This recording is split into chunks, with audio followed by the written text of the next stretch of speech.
Вітаю! Хочу вас ознайомити, показати вам дуже цікавий кейс по лідогенерації для агенцій з працевлаштування громадян Середньої Азії за кордоном, переважно в країнах ЄС. Чим цікавий цей кейс? Щонайменше тим, що не дивлячись на велику кількість блокерів, які нам заважали в просуванні цього проєкту, ми змогли досягти тут дуже класних результатів, а саме тримати вартість ліда у діапазоні від 1,5 до 2,5 доларів. Зараз протягом 100 днів співпраці ми маємо вартість ліда 2 долари 19 центів. Якість лідів, по словам клієнта, дуже висока. Середня якість ліда варіюється від 90 до 95%, що дуже вважається високим показником. За рахунок чого ми досягли таких результатів? По-перше, ми використовуємо тільки пошукові реклами тут. Тому що це нам дає більш гнучке керування запитами, і в цілому ми більш гнучкі з точки зору тестів і з точки зору взагалі налаштування рекламної кампанії. Був момент, коли клієнт просив запустити йому Performance Max. Performance Max запустили, декілька тижнів відкрутили, результати були, м'яко кажучи, не дуже. Вартість ліда виросла в середньому в 2 рази відносно тих показників, що ми мали саме по Performance Max.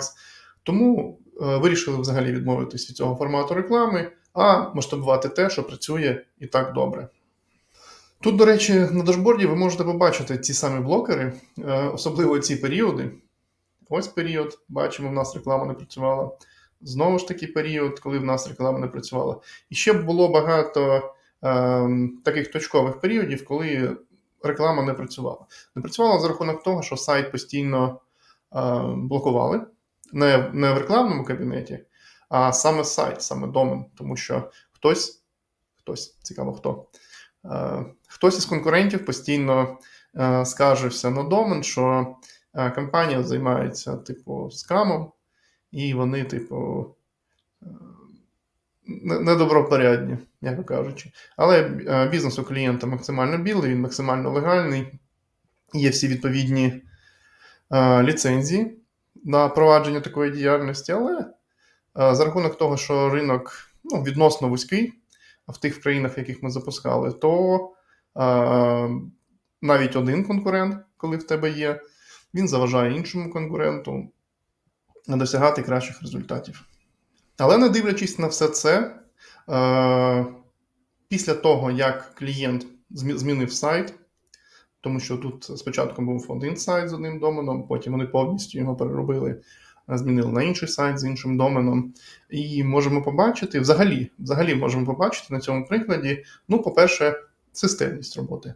Якщо взяти такий проміжок часу, як 100 днів, понад 3 місяці, ми бачимо, що вартість ліда зменшується постійно. За рахунок того, що ми оптимізовуємо постійно рекламні кампанії. А якщо подивитись початковий етап, коли після такого досить тривалого другого простою клієнт перезапустив сайт, ми бачимо, що вартість ліда була відносно космічна. Тому що, по суті, після того, як ми зупинили рекламу більш ніж на десь приблизно 2 тижні, вважай, ти почав заново з точки зору оптимізації рекламної кампанії, тому що вже Google те, що було 2 тижні тому, він не пам'ятає.